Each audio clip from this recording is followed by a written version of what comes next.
Masayang araw, mga ka-PL. Di ba? May gagawin tayong worldwide rally para po sa birthday ng ating Tatay Digong nitong darating na Marso 28, 2025. Ngayon, mga kababayan, tila tatapatan po nila ang ating gagawing worldwide rally. Dito po sa kanilang gagawin di umano, mga kababayan, na National Ayuda Payouts. Di ba? Mantakin ho ninyo. National, mga kababayan, ha? Buong Pilipinas din. Mamimigay sila ng ayuda. Na kung ating iisipin, mga kababayan, parang pangtapat po ito sa gagawin po nating worldwide rally. Para nga naman mahati ang tao at hindi makita ng mga bangag supporter, mga kababayan, kung gaano tayo karami. O eto po ang balita, mga kababayan, mula po ito sa Yes FM Cagayan de Oro, mga kababayan. Basahin ko po, Bisaya ho ito, pero ita-translate ko na naman po, syempre, sa Tagalog para maintindihan po ng ating mga kababayan hindi po nakakaintindi ng salitang Bisaya. O eto na, ang sabi in time, sa gitakdang worldwide rally sa mga supporter sa umaabot na birthday ni ex-President Rodrigo Duterte sa Marso 28, 2025, nga nakakulong karon sa ICC sa The Hague, Netherlands. Bisaya. Sa itinakdang worldwide rally ng mga supporter sa darating na birthday ni ex-President Rodrigo Duterte sa Marso 28, 2025 nga nakakulong ngayon sa ICC sa The Hague, Netherlands. Ito na, mga kababayan. Dunay mikatag karon nga sumala pa sa memorandum nga giingong gipagawas gikan sa buhatan sa Executive Secretary kung diin unod niini ang kamanduan sa paghimo og simultaneous national ayuda payouts sa Department of Social Welfare and Development o DSWD gikan Marso 26 hanggang 28 og hangtod sa katapusan sa bulan di umano, mga kababayan. Tagalog. Meron di umano kumakalat ngayon. Ayon di umano ito, mga kababayan, sa memorandum na ipinalabas mula sa tanggapan ng Executive Secretary kay Bersamin. Kung saan laman nito ang kautusan na magsagawa ng simultaneous national ayuda payouts, mga kababayan, sa Department of Social Welfare and Development o DSWD mula, mga kababayan, Marso 26 hanggang 28 at maaaring umabot pa di umano ito, mga kababayan, sa katapusan ng buwan. Ano masasabi ninyo? Ito ba'y pangtapat sa gagawin nating worldwide rally para sa birthday ng ating Tatay Digong? O baka naman nagkataon lang, PL? Kasi yung inyo, sabihin siyempre ng mga bangag, yung inyong worldwide rally, isang araw lang yan, 28 lang yan Pero yung national ayuda payouts mula 26 hanggang 28 at maaaring umabot pa hanggang katapusan. Siyempre, yan po ang palusot ng mga bangag. Di ba, mga kababayan? Eto pa. Gibala-bala ang mukabat ngadto sa total na 2 billion pesos ang ipagawas nga kwarta sa gobyerno alang sa maong katuyuan. Tagalog. kumbaga sumatotal nitong ilalabas di umano na halaga ng gobyerno para sa itong gawain o itong event nila na ito, mga kababayan, umaabot di umano ng 2 billion pesos. Laking pera niyan, mga kababayan. Tuloy ko yung basa at nang makapagbigay na po tayo ng ating kaunting opinion o komento tungkol dito. As of this posting, ginaklaro pa kung unsa kini katinuod. Tagalog. Dahil dito po sa posting na ito, mga kababayan, inaalam pa ito kung gaano po ito katotoo. Tama yan? Yes, FM Cagayan de Oro, mahirap na, baka mapatawag kayo. Ito, mga kababayan, ipakita ko muna sa inyo. Ayan ho yung kumakalat ngayon sa social media. Maliwanag, ano ho? Ang sabi, maliliit yung letra, hindi ko mabasa dito eh. Ayan, baka sa mga smart TV ninyo, bababasa nyo yan. Baka malaki dyan sa inyo. Basahin nyo na lang po. Basta ito po ang kumakalat ngayon, mga kababayan.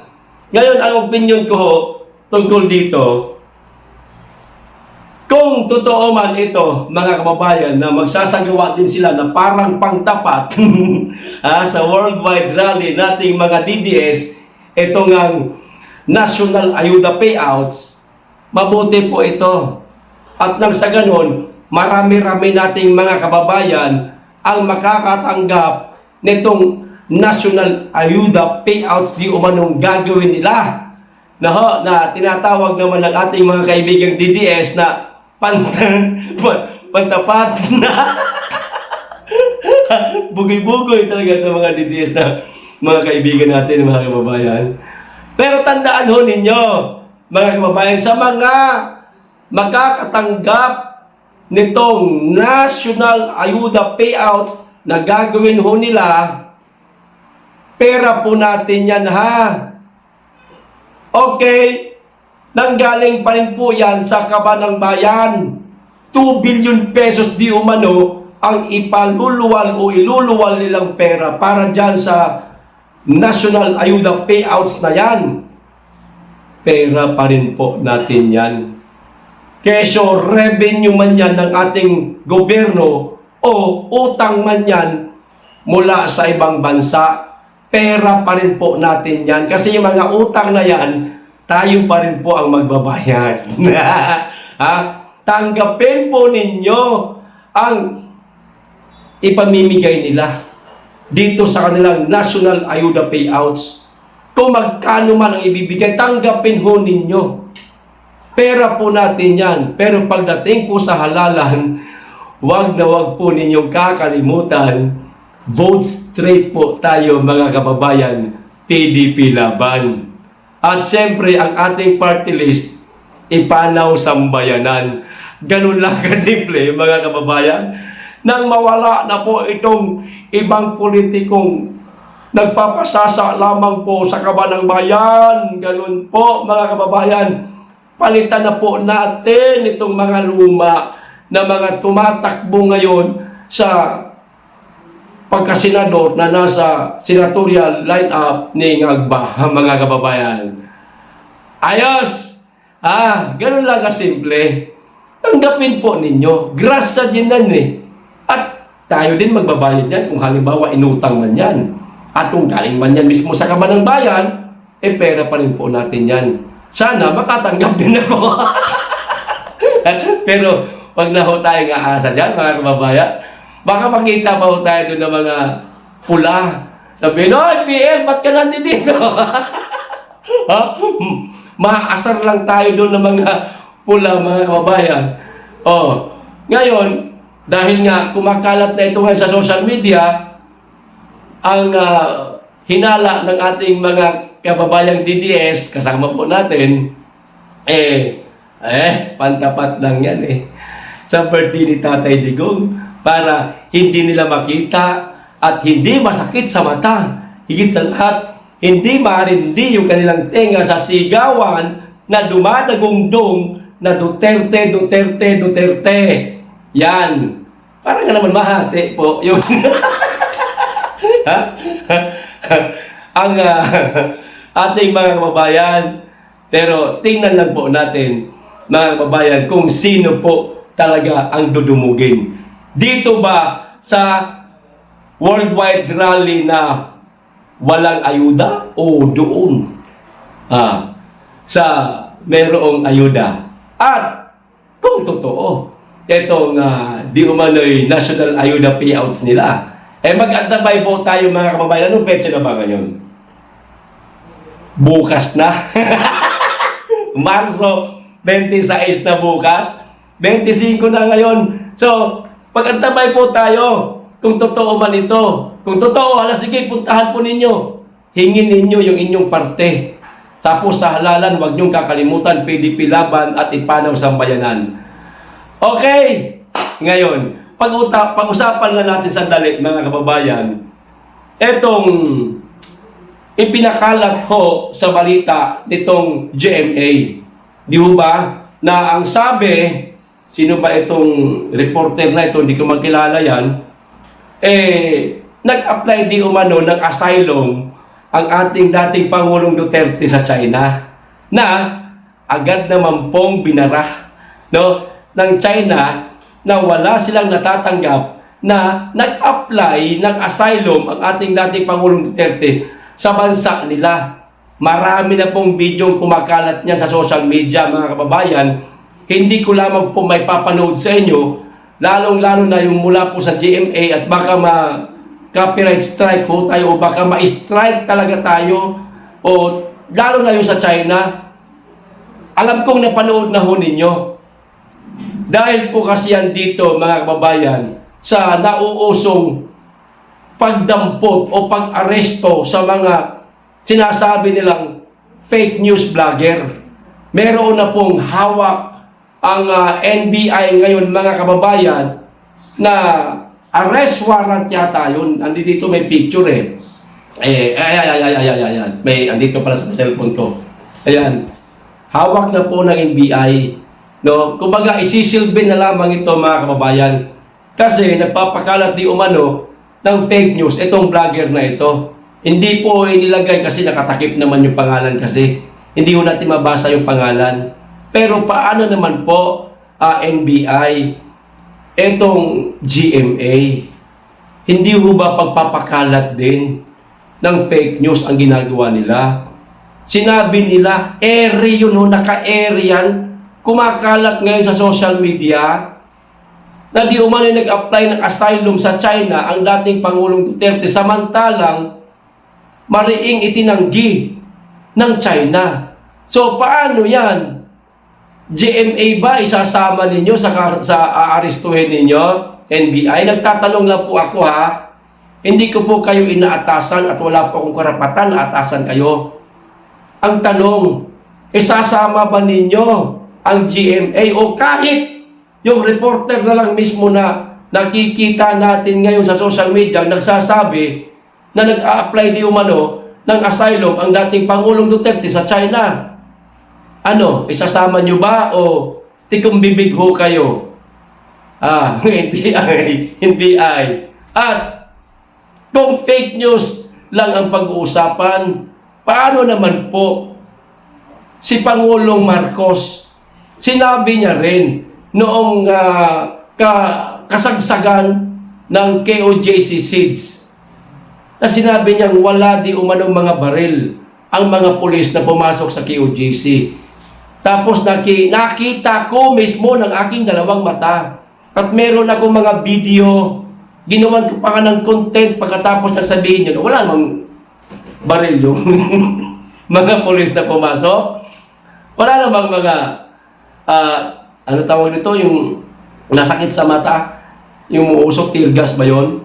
Wala namang ganun. Pero ang daming lumalabas Ngayon nagsisilapaglabasan yung mga video na yan. At ako, mismo saksi na may mga baril ang mga polis na pumasok sa KOJC. Hindi nyo rin ba ako kumprentahin man lamang yung Pangulo na si Marcos nga na sa sinabi niya? NBI nagtatanong pa rin. Kasi para sa akin lang hindi ko lang sigurado kung sino yung vlogger, mga kababayan, na aarestuhin di umano ng NBI kung ito ba'y maka BBM o maka Duterte. Hindi natin, kasi hindi naman nakita yung pangalan eh. Meron ding maraming fake news NBI sa mga BBM vlogger. Sana maging patas po sana kayo, sir, madam. No?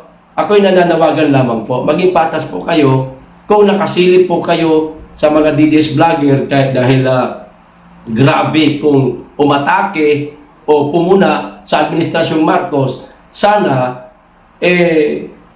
silipin nyo rin po ang mga BBM vlogger dahil meron din po silang ginagawang mga pagpapakalat na mga fake news dito po sa dating Pangulong Duterte at sa pangalawang Pangulo ng ating bansa, si BP Inday Sara. Sana silipin po ninyo kasi sa mga nagdaan na isinagawa ng pagdinig dyan sa kamera, karamihan ho doon, mga kilalang supporter ng dating Pangulong Duterte. Wala po kaming nakita na mga BBM vlogger. Sana man lamang po maging patas po, mga sir and madam. Kami naman po gumagalang sa inyong mga magiging desisyon. Kung sa palagay ninyo merong nagpapakalat ng fake news sa mga DDS vlogger, silipin nyo rin po sana yung kabila. No? Para pantay po at wag ho kayong maakusahan ng ating mga kababayan na tila meron kayong kinikilingan. Okay, hanggang dito lamang po. Maraming salamat, mag-iingat kayo lagi at higit sa lahat, mahalin natin ang Pilipinas.